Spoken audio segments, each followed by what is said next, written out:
people, welcome back to the Baby Father podcast for another new episode. You got myself today, the host. I go by the name of DJ Ridler from Live Links, and I do have a special guest on today's show, and he goes by the name of Sarah. How you doing, my brother? I'm good, man. I'm doing good. I want to say thank you for coming down to the Baby Fathers podcast, and yeah, man, happy to have you on. Mm-hmm. And literally, before we start, I just want to let everybody know who's watching. This is his story, right? It's my story, yeah. So it's your truth. My truth. All right. So just have to put that out there before we start. All right. So we will just start with your situation. Boy, my situation. First of all, let me just say, I appreciate this platform. I kind of feel like men's stories are not told. Yeah. When it comes to, co-parenting, being a dad, especially being a black male. Yeah. And the difficulties we find with doing that sometimes when we split with, with the mother of our children. 100. I think a lot of the time men are kind of told to just Get on with it and man up. Yep. And if we do get on with it, a lot of men do suffer in silence. Do you know what I mean? So, I just wanted to come and kind of tell my story as to, I've heard so many stories from other black men, from other fathers. And there's a thing going around for me, as if there's kind of like a gender war happening. Yeah. Do you know what I mean? Yeah. Like some kind of open attack on black masculinity, especially, and black fatherhood, and black men are this and black men are that. And I just wanted to kind of come and say, listen, men are not always the aggressors. Yeah. They're not always the aggressors. A lot of the times they're victims, not just to women, but to the state. Mm-hmm. Do you know what I mean? Because I feel like the state is like skewed towards women. Do you not find that fathers have to be fighting, like we have so much different fights on our hands? As you're saying, you have the system, you have to be dealing with that, obviously with the state, we have to be fighting that. Mm-hmm. Obviously the authorities with things like the police, we have to be also be dealing with that. Then we obviously... The social services. Yeah, social services, you have things like having to be dealing with the mothers as well. So there's so much more variety of things we always find that we have to be battling. Mm-hmm. And it's like, as you said, it's always about whatever we go through, just shut up and get on with it. That's it. That's what I found. So when, I saw your platform, I was watching for a while, and I was like, at some point at this time, at some point in time, I've got to tell my story, because I was listening to the stories that was on your podcast, and I was like, I tell you, bro, I've got so many men that I know are going through so many similar situations, and their voices just ain't heard, bro. So I want to get into your story anyway. Obviously, you wouldn't be on here if you wasn't a father. Right. So we start with, how old is your child anyway? My son is 9 this year, so he's 8. It's a couple of months he'll be 9. And what's your situation been with the mother? I'm no longer with her. We have been together for like 2 years. Yeah. But I would say the relationship is challenging. Okay. To say the least. And when you say challenging, what are we talking here? I'm not gonna lie, that's an understatement. Do you know what I mean? Okay. I'm trying to be respectful. Okay. But it's mate, it's been very challenging. So my situation is, my son was planned. Okay. I'm the type of person who's very strategic in when I do things and how I do things. So I was with this woman for 10 years of my life. Okay. This wasn't some woman that I met. How did you meet? We actually met on Facebook. Oh, okay. We actually met on Facebook. We were in the same group in Facebook. We started dating. So who started speaking to who first? I think she started speaking to me first. Okay. I don't even remember. Yeah. I don't even remember, bro. I'm not gonna lie. But yeah, so we got together, and like I said, 10 years I was with this woman, and took about maybe six years maybe for me to kind of see that I was sold a dummy. Yeah. If that makes sense. Sold a dream. Sold a dream. And how was you sold a dream? She had a daughter from a previous relationship. All right. Okay. So I took on her daughter as my own daughter. Yeah. Before my son was even born. And how old was the child at the time when you took her on? She was 4. Okay. About 4. And so I took on her daughter, and around 3 years into our relationship. Probably about 3 years into our relationship, we said, do we want to have a child? Okay. And we were like, yeah, let's have a child. So she got pregnant. We had a miscarriage. The first one, yeah. The first one miscarried. That was a hard one. Took that one on the chin. Then we said, okay, cool. Should we try again? Yeah. Do you know what I mean? So we're like, yep, let's try again. So she got pregnant again. Yeah. And my son was born. Okay. So my son was born, and we're doing the whole family. Doing the whole family. So it's me, her, daughter, son. So it's like, all right, cool, I got the unit. So me being I was raised without my dad. Okay. And so my thing I had a tape playing in my head. Never ever leave your children like you were left. Never ever leave your children like you were left.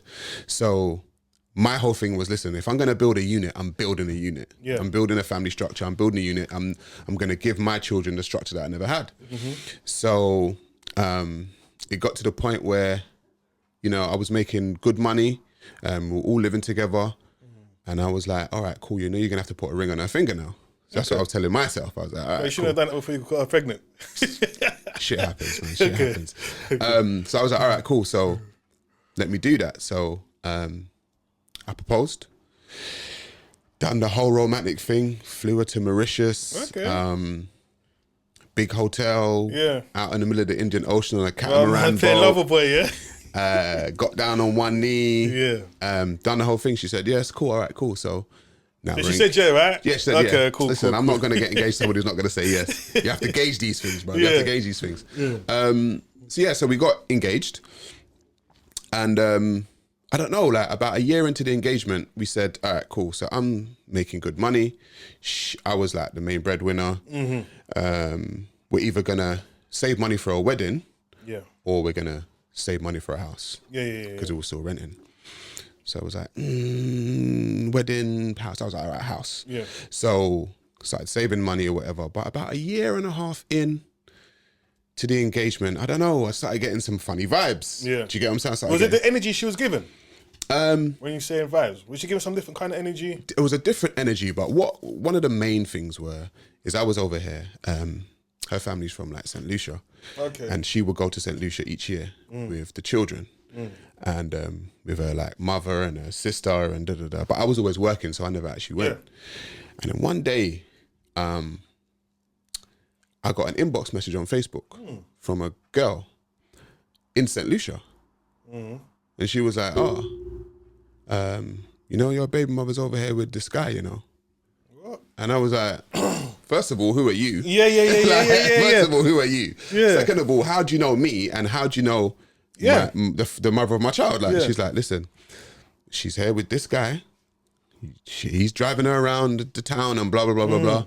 And he's telling the whole island that them two are doing a thing. Yeah. So I was like, okay.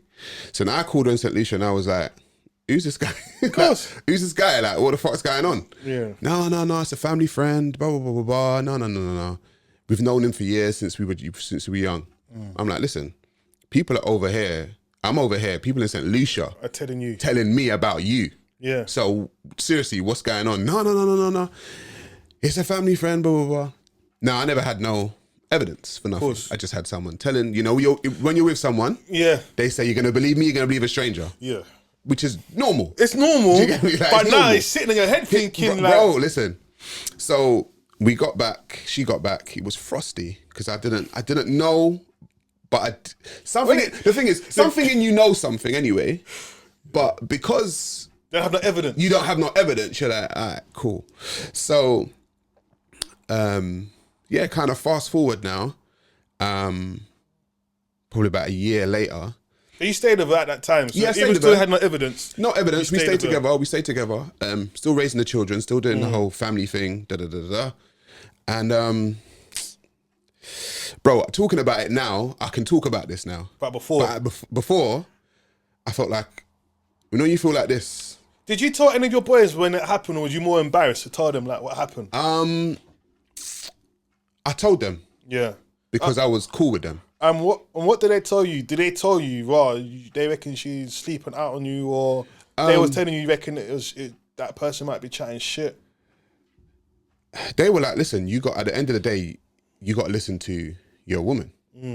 Just like if some woman said, oh yeah, she was sleeping with me, she's going to be like, who's just going to be like, you know what, babes, you can't listen to them. Like, I'm with you 24/7, da-da-da-da.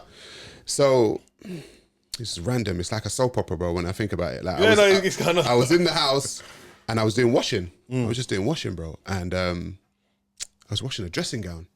And you know, you're emptying pockets. Yeah. And I put my hand in the pocket and there was a letter in the pocket. Okay. So I opened the letter, I started reading the letter. It was her writing a letter to the same guy in St. Lucia, talking about how they've got engaged. What? Hold on. So you got engaged to her? Yeah. Over here? Over here.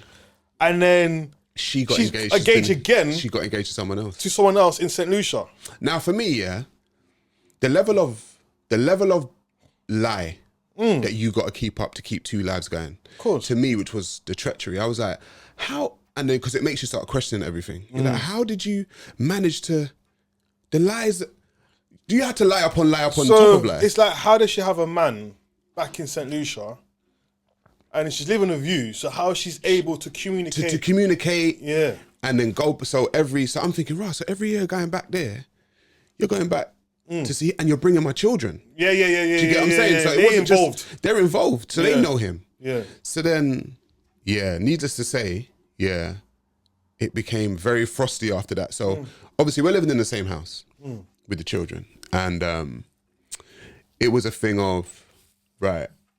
My whole thing was, how am I gonna, my exit strategy, because I could just walk out. Yeah. But the love and the bond that I had with my son, I don't know, bro. Like, I didn't want to see him I didn't want to just leave him. Well, it was, you didn't want him to happen what happened to you without not having a father around. Without not having me around. Yeah. So I think, let's say we were probably together for about another year after that, but she was in the bedroom, I was on the sofa. Sleeping, it was like you were just living in the same house with someone. How was the vibes like that though when you were... Bro, the vibes it was dead. Like the vibes was bitter, angriness. And it was just like, I was got to a point, I was like, this is not good, conducive for the children being in this environment. Is it like everyone for themselves? Like she's only cooking for herself or the kids? No, it wasn't even like that. Like, so I was always as cordial as I could be. So, you know, if I'm cooking dinner or whatever, like I cook for everyone. Same thing. If she's cooking dinner, she cook for everyone. But it kind of got to a head, man. Like, it kind of came to a head. Like, okay, so I'm just gonna go back because there's some things I want to touch on what you said. How was the relationship with her? Because she obviously had a child for someone else, but the one that you took on as well. Right. What was the relationship between that father and her? So the daughter. She would go to her father every weekend. Okay, so he was in his, she was in his, he was in the daughter's life. Yeah. And what happened in the beginning with him is that it was frosty with him, but I decided, listen, I'm not trying to have no animosity in and around the children all the time. Yeah. So I kind of built up, not a relationship, but a good rapport with him to say, listen. Yeah. I'm a man-to-man thing. Your daughter's with me 5 days a week. I'm buying her this. I'm taking her on holidays. Like I'm literally, I said, being the breadwinner in the house, I was taking his daughter on holidays because I was taking the family on holidays. Yeah. So, you know, I was, you know, paying for a school uniform and just doing normal stuff that dads do. What a stepfather would do. Right, exactly. Yeah. But the thing is, I didn't see myself as a stepfather because I remember I knew her since she was 4. So this is like 10 years. So she was my daughter. Okay, fair. Do you know what I mean? That to me, she was my daughter. Yeah. I opened up ISA account for her. I opened up one for my son. Yeah. Like I treated her like she was my daughter. Yeah. But what is interesting is that the mother will always let you know that it's not your daughter or it's not your child. When does she enforce that kind of talk? Because you can't see. This is what I've realized now. Being like a stepfather, you get 100% of responsibility as a father, but not much else. Like, so you get the responsibility as being a dad, but when it comes to like discipline, you can't discipline the child. Like, so they pick and choose when it's time for you to be. When it's time for me to be, and I kind of realized that. So what happened is that it was so mad because we've gone through all of this. Just finding out she got engaged to someone else, blah, blah, blah. And then she now, her daughter, her and her daughter's relationship was really bad. Like, she didn't know how to really raise this girl. She was struggling? She was struggling. Not with because I literally raised my son, even though we're all in the same house, it was so mad. It's like, I would raise my son and she would raise her daughter. Okay. And then it was a really weird dynamic. So my son was always like, daddy, daddy, daddy, daddy, daddy, all day long. But her and her daughter's relationship became kind of frosty, and to the point where one day she like really beat her daughter. Okay. The daughter went to school and told the school. Wow. And then the school said, social services time. Did she discipline her child or beat her daughter for something silly? Or was it something serious? The thing is, I don't actually remember what it was. But it was enough that the daughter was like, she went to school, social services came in, and that's the first time I was dealing with the social services now. So now they're in your life. So now they're in my life, and I'm like, well, I ain't done nothing. That's true though. It weren't me. Like, and they're like, well, we got to like monitor, blah, blah, blah. And then random, like she had to go on like what they call a parent course and how to parent and all this kind of stuff. Yeah. And then they would said to her, listen, you can't do that. Yeah. Fast forward about another 3 months, done it again. Yeah. Daughter went to school again. Told the school again. And then they came in the house hard. Yeah, they would like, now. They come in the house hard and they were like, listen, we're gonna have to put your children on that risk. Yeah. And I'm like, but I ain't that, like, it's not me, innit? Yeah. But I was like, it's not me. So I was looking at that thinking, if it was a man that done that, straight away, them children would have got taken away. Straight away.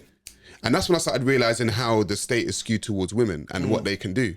So it kind of came to a head where I was just like, listen, social services ain't my life. Yeah, like, I'm not trying to deal with the social services because I don't think anybody, like, especially coming from our culture, ain't trying to get involved. I'm not trying to get involved. Because they're in your life forever, That's what I'm trying to say. And so I'm like, but I've not done anything to these children, but the children are on that. So I'm like, it's because of her, not because of me. So so as how we broke up now, it was so mad. I was coming home late from work one day, and I thought I saw her car go. I was coming from the train station, so I thought I saw her car go into like this other part of the road. Yeah. So I was like, her car. So I walked in there, and lo and behold, her car was parked outside this house. I was like, I texted her, I was like, where are you at? Because I'm coming home. Yeah. She's like, oh yeah, I'm in. She described some faraway place. I was like, you ain't gotta lie. Yeah. Like, you ain't gotta lie. And then she was like, well, I'm with, it doesn't matter because me and you aren't together, and if I find someone, it don't matter, blah, blah, blah. So she started like texting back like... No, okay. Yeah. I want to touch on that, right? So she told you, she's obviously somewhere, and because you're not together, she's now throwing out that card. I mean, we're in the same house. Yeah, but still. But... Right? Yeah. You're obviously asking her where she's at. She's turning around, it's none of your business. Boom, boom, boom, boom, boom. Do you not think like when a woman says things like that means they're basically up to no good? Bro, she was up to no good. Of course she was. She was at her next man's house. It was like... And did you go and knock the door when No. So I went home because I had to pick the children up from school. So I picked the children up from school, got home, and I was just ripping her up via the text message because I knew what she was doing and she knew what she was doing. So it must have got to about 8 o'clock in the night, and all right, so you was ripping her through the text, right? Yeah. But if you ain't together, why are you ripping her? Because it's just Are you still have feelings for her? You still holding on to the relationship where you felt hurt when you? I mean, when you're still under the roof with someone and you're raising children, you just kind of think, all right, cool, don't make it messy, innit? Yeah. Do you know what I mean? Like, don't make it messy. Like, I already knew I was going to leave, but it was just like, I'm not gonna lie, I was in a space of, I don't know how to let go of my son. I'm not gonna lie, I don't know how to let go of my son. That's what's keeping you there. Bro, I'm not gonna lie to you, even to this day, I don't know how to let go of him. Yeah. And so I was like, all right, cool. But then I realized it was the detriment of me staying there. Yeah. Do you get what I'm saying? Yeah. So, so I was at home, children were in bed, she came home, I'm watching TV, and she was like, oh, do you want to leave? She came in on, you know when someone comes in on smoke? She's trying to come on a high line. Yeah, she came in on smoke. Obviously, you've not caught her, but you've obviously I've caught her, innit? Like, I know what she's doing, she's doing, innit? So she's like, oh, do you want to leave? And I was like, yeah, I do actually. I do. I'm gonna. Yeah. And she was like, go on then, leave. And I was like, listen, end of the month when I get my next paycheck, you're gone. I'm gone. I'm gonna get my deposit. I'm gonna go and get my place gone. She was like, no, you're gonna leave now. Yeah. And I was like, I'm not leaving. No. So she's trying to kick you out now because I catch her doing it. Yeah. Anyway, come to find out, she actually got pregnant. Yeah.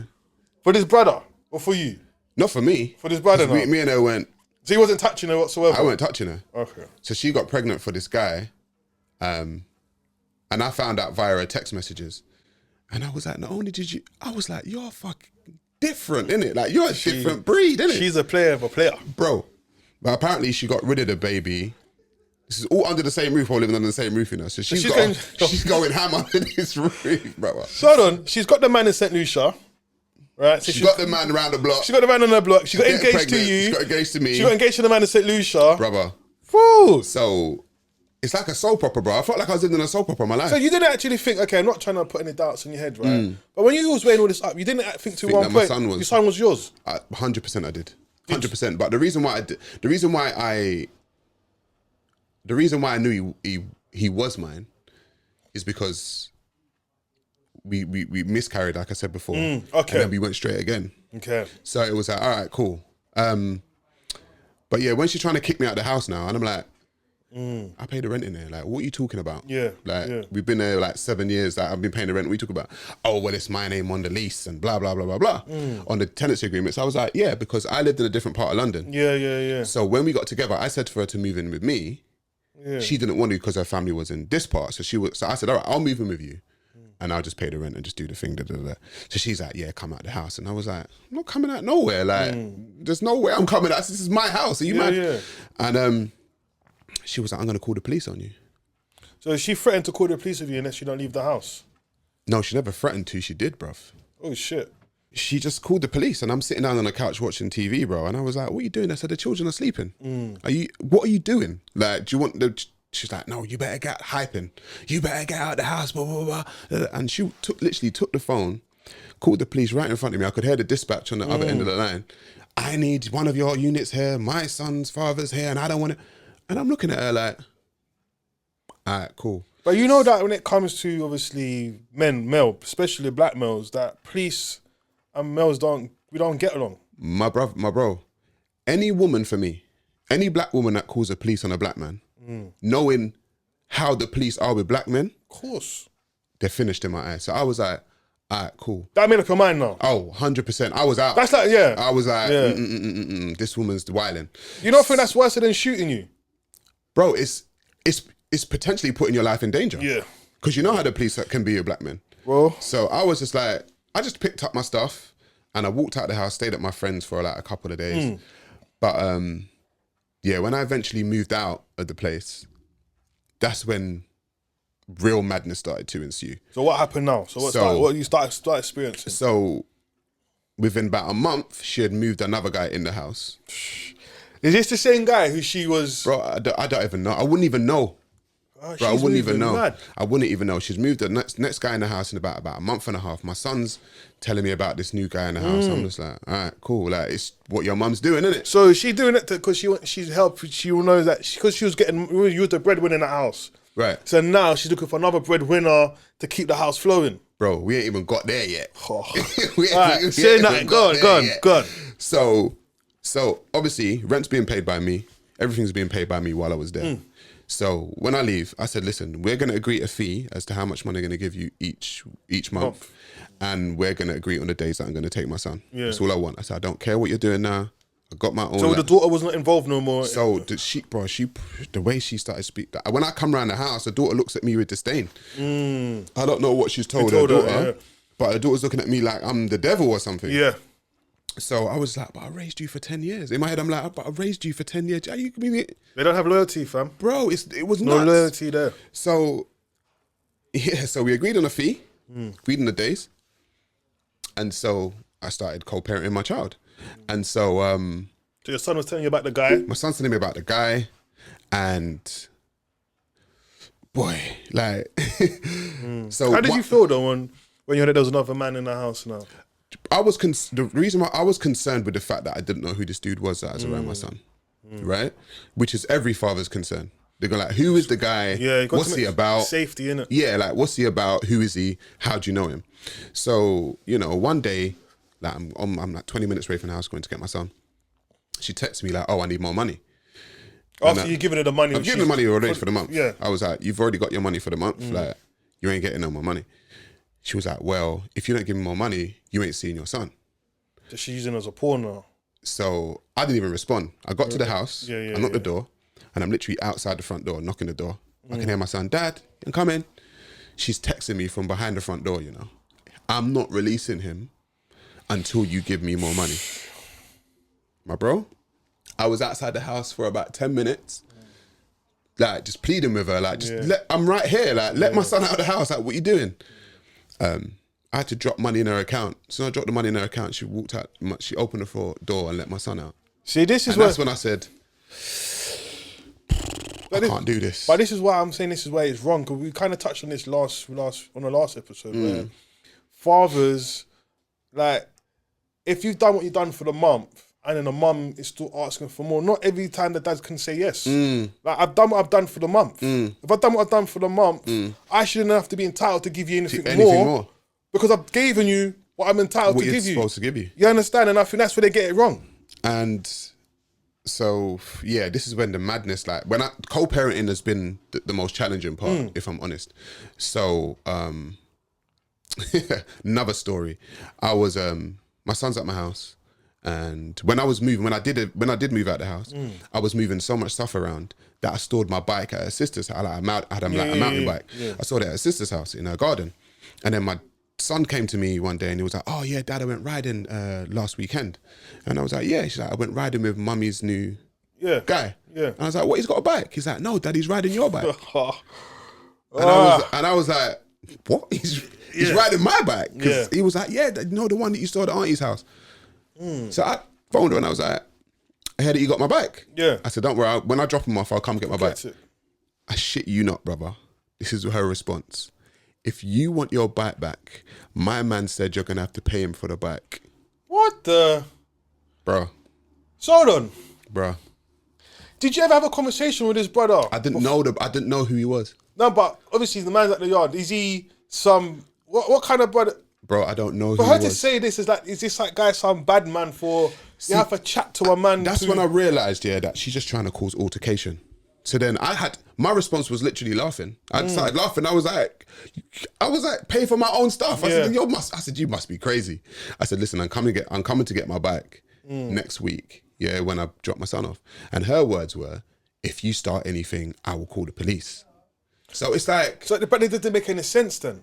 Because on one hand, she's saying, if you want your bike, he's saying that you must give him money. And then she's then saying to you, if you start anything of him, she's calling the police. So hold on a minute. Which one is it? Because I'm telling you, I'm not paying for my bike. The thing is with me, I was really trying to understand like where the disdain came from. Because I was talking about the war. Like it seems like there's some kind of war going on between men and women. Like, and I was like, if I'd done what you done to me, I could understand. I could understand your bitterness. But you're the one that got engaged to next man, had next man, pregnant for next man. It weren't me. Yeah. But you still got all of this smoke for me. I'm like, I don't get it. But the thing is, as a woman, she knows that if I was to lose it, it would be to my detriment because I'm a 6'2" black man. Yeah. Do you know what I mean? And it's like I'm automatically going to be seen as the aggressor. Yeah. So I've literally got to play a game now between trying to keep her okay and see my son. So the amount of times that she's tried to stop me from seeing him and have you ever been to court or anything? So what? Yeah. So this is what I'm speaking to solicitors now. Yeah. Because she's again like stopped me from getting access to him. Now, literally, understand something. I was raised with my son. Yeah. So it's not like I'm one of those fathers that's always been a weekend father. Yeah. So I wake up, he wakes up, we're in the same house, like full time. Yeah. So not being there is an emotional, like it's emotional for me. Do you know what I mean? And when I was seeing him, like literally half the week, because we kind of had like a schedule, I'd have him for 3 days, she'd have him for 4. Yeah. So I was literally having him half the week, and apparently her her work stopped her schedule. So she was like, you can only see him on these dates. And I'm like, that's not going to work for my schedule. Yeah. That's not going to, so can we take it or leave it? You know, one of those. Yeah. And I'm just like, once again, it's like another battle, another challenge yeah, in front of you. And you're just like, I'm not here for this. Bro, I just want to see my son. I'm not here. I'm not, and I think this is where it can affect mental health for fathers. Where this shit can send, listen, like I always keep on saying it, right? This shit can send a dad to another planet if he's not strong enough to cope with the nonsense. 'Cause remember, fathers have other shit going on in their life as well. That's right, yeah. Especially black men as well. You understand? Yeah. And we obviously be known to be the breadwinner, so we've got all other things going on in our heads and what have to be doing, and having to be dealing with society, what goes on outside, and have to be dealing with your shit as well. With your shit, yeah. And then trying to see my child. And I'm just like, listen, I don't care who you're with. Like, I just want to see my son, and just just let me see my son. Nope. Like, so I think the last straw was when I went to see solicitors was a couple of months back. My mum had a heart attack. Okay. And Was she okay? Yeah, she's good now, man. Thanks, man. Like, she had a heart attack, and it was on the Friday that I was supposed to go and see my son. So I called her and I was like, listen, my mum lives outside of London. I was like, listen, I can't get him. My mum just had a heart attack. I need to fly down to the hospital. And she was like, what are you going to hospital for? You're not a doctor. Just them kind of talks, you know, bro. Like, she's doing them kind of talks. Listen, as lucky as you, then me, because bro, this story, bro, go on. She's like, what are you going there for? You're not a doctor. What are you going to do, stand outside the hospital? And I was like, listen, I'm not here for I'm not doing this right now. I'm going to see my mum. So I went to see my mum, and I went to see my mum. About 4 days later, I came back to London. And I was like, all right, cool, I'll come get him on the weekend. And me and my son Skype each other. Okay. Because I know I got him like an iPad. So if I need to speak to him, I communicate with him like that. And she just removed that from him. So I couldn't even, do you know what I mean? Like, I couldn't even Skype It's another tactic, bro. Like, and I was like, and I'm texting him and I'm calling him. Yeah. And I don't like calling her. Yeah. Because if I call her, it's going to be... like, I just want to call him. Do you get me? You're doing direct. Yeah, I'm trying to do direct to my son. I don't want no indirects, bro. I don't want any round the towers. Because you know what it is as well? When you phone, if you second phone and they don't pick up, you're like, oh, for fuck's sake, here she goes. Right, so if you do it directly now, you're expecting it to be picked up. But they still have control. Yeah, so when I did get in contact with him on the Skype, after my mum had a heart attack, I was like, yeah, I'm going to come get him, boo. She's like, all right, come and get him at 5:30, I was like, all right, fine, cool. So she was like, oh, you're going to come get him next weekend? And I was like, listen, you changed the schedule.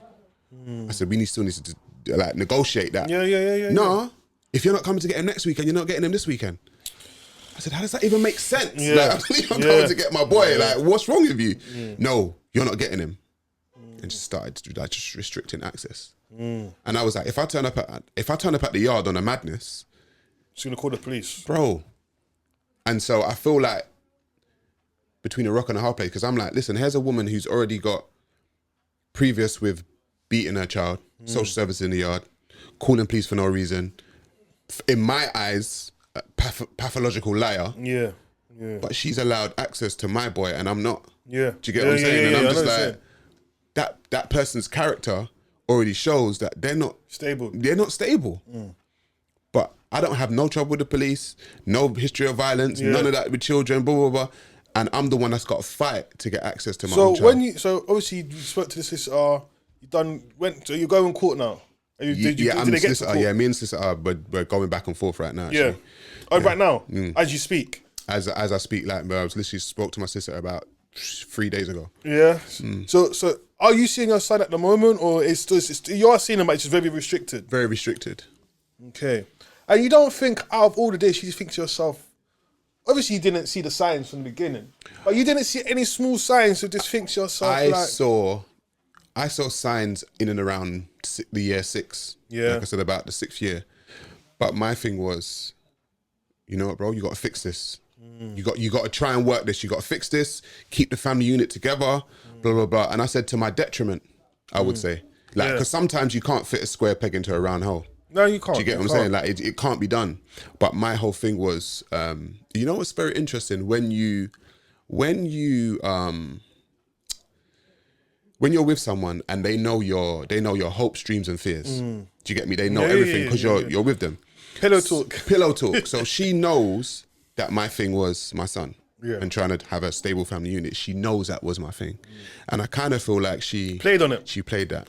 Yeah. And to obviously to hear the story, what you've obviously told us, it's to also done like, you know, like a lot of ladies, they dream of getting married. Right? A lot of women dream of getting married. So the fact that you were showing that commitment, because they cry that a lot of black men don't show commitment. So you're doing all the stuff for a father, a boyfriend, to make a woman, to be a husband. You're doing all the right stages. You're taking on someone else's child. You don't have to do that. That's right. But you went and done that. You proposed to her, right? Saying, raw, I want to marry you. You went, obviously, you got moved in, lived with her. Like, you're doing all the right stuff for a father to be doing. And then it's like, it wasn't enough for her to still be doing all the same shit what she was doing. Boy, like, I can't speak on someone else's psychology. And I'm not a psychologist or a psychiatrist myself. But I would say that there would have to be something psychologically wrong for you to be... behavior. Yeah, for that behavior. To be getting the things that women supposedly want and still throwing it away. Yeah. Like, I have no desire to be with her. Like, it's not one of them ones. You know, people want to get back with their ex.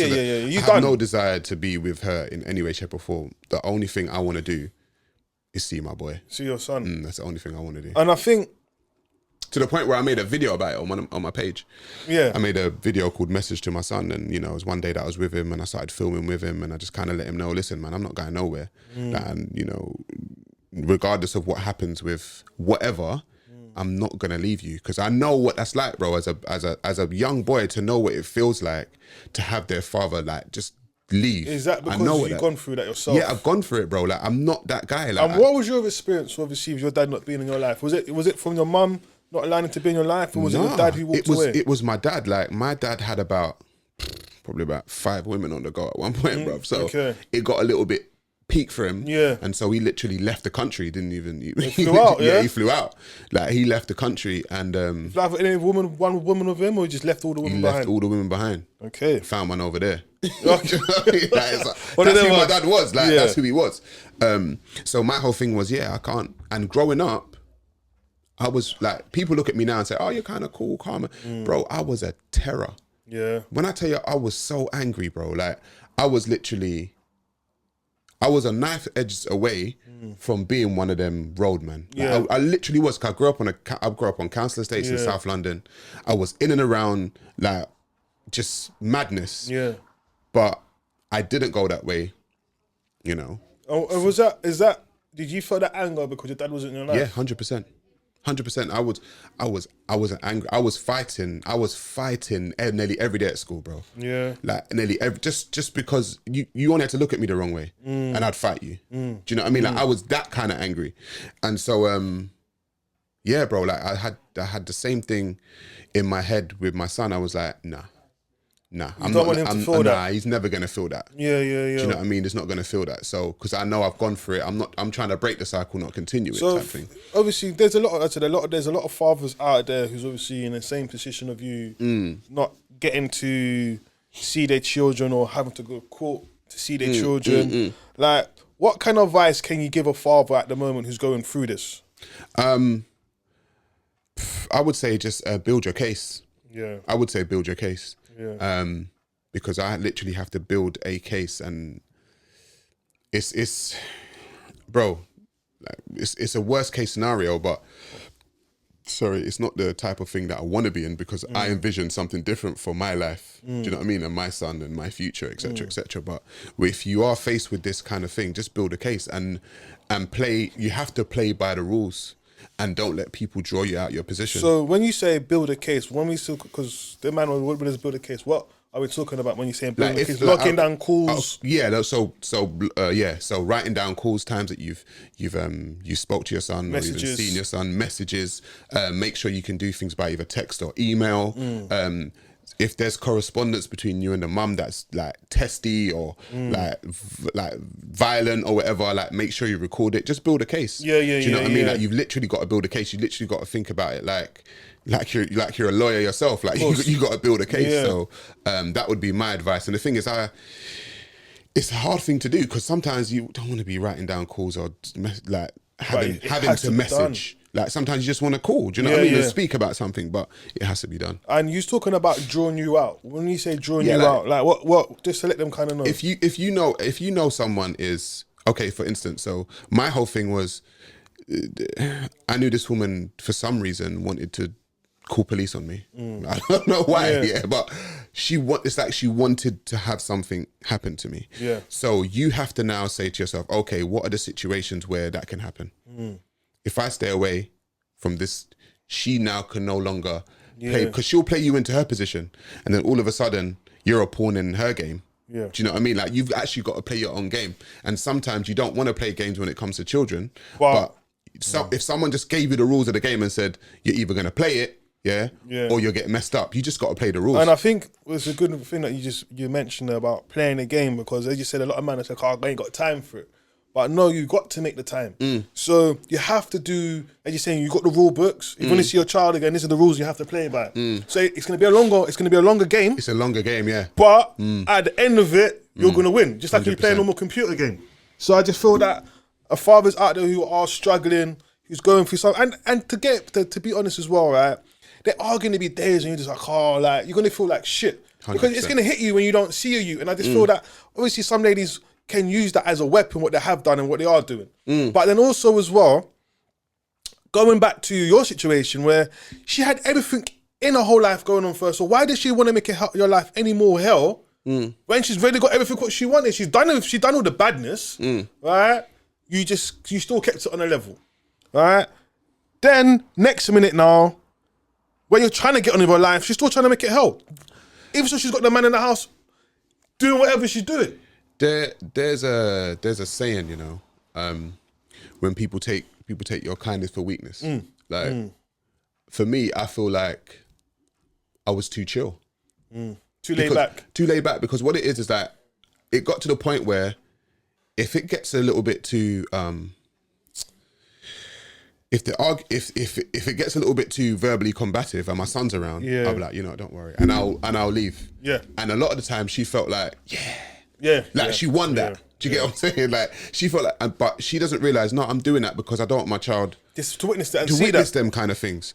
So because that happened on too many occasions, she felt like she could talk to me a certain way, knowing I was just gonna, do you know what I'm saying? Like just walk away and back down. Also as well, I think with ladies, right, when they take the kindness for weakness, if you are chilled, as you said, you're really a chilled person, you're laid back, you're not into the commotion, you're just trying to live a simple life, whatever. Sometimes for some of these ladies, like a man who just, like a rough kind of man. No, they do. Yeah? Rod, talk to me like that, I'm going to just tell you about yourself. They want a man to just put them back in their place. The man them is too good, too nice. It's like, it's not, they don't want that. The thing is, I'm like that in my life. But I'm not like that with women. Does that make sense? Like, I'm like that in my day-to-day, but when it comes to women, I speak to women a certain way because I'm literally of the opinion that I don't argue with women. I just don't. Like, well, you have to touch, man, because man's the same, bro. Man, listen, I'm walking out. Bro, I don't argue with women. Yeah, I'm gone. Like, I'm not arguing back. When I come back, we can have a conversation. But I'm not going to argue with you. So a lot of the time, some women feel like they've won because they've shouted off their mouth and you've just been like, I'm gone. Do you know what I mean? Like they don't get the fact that I could do it. Do you know what I mean? But if I do it, you probably won't like it. And that's what it is as well, is what will come out your mouth. Right. You understand? Because whatever's gonna come out my mouth, I will strip your soul. Like I know my tongue. Do you get what I'm saying? Like I will literally remove your soul from your body with my mouth. Do you know what I mean? And you'll be like, you'll be crying. So it's like, I ain't got time for that. And especially as well, you have the kids where you don't want them to see that because you don't want them to feel unease or have to be you don't want them to be choosing sides. Right. Oh, mommy and daddy was arguing. Right. And then they feel uncomfortable. You're not trying to make them experience that. You get me? 100%. Listen, we need to wrap it up. No problem, brother. So, bro, I want to big you up for coming on to the Baby Fathers, man. It was a really good story. obviously a mad story for you had to go through. Listen, bro, I'm still going through it, man. It's not over. Yeah. It's not over yet. Listen, tell them where they can find you on your social page. 'Cause I know you do a lot outside. Yeah. Yes, you do. You was on ZZ's show the other day and all that as well. Yeah, so I was on the getting ZZ, about. Yeah, I was on the ZZ Mill show the other day. Sarah Garvey. It would be SA_RAGARVY on Instagram. Yeah. Sarah Garvey 9 on Twitter and Sarah Garvey on Clubhouse. Anywhere SARA.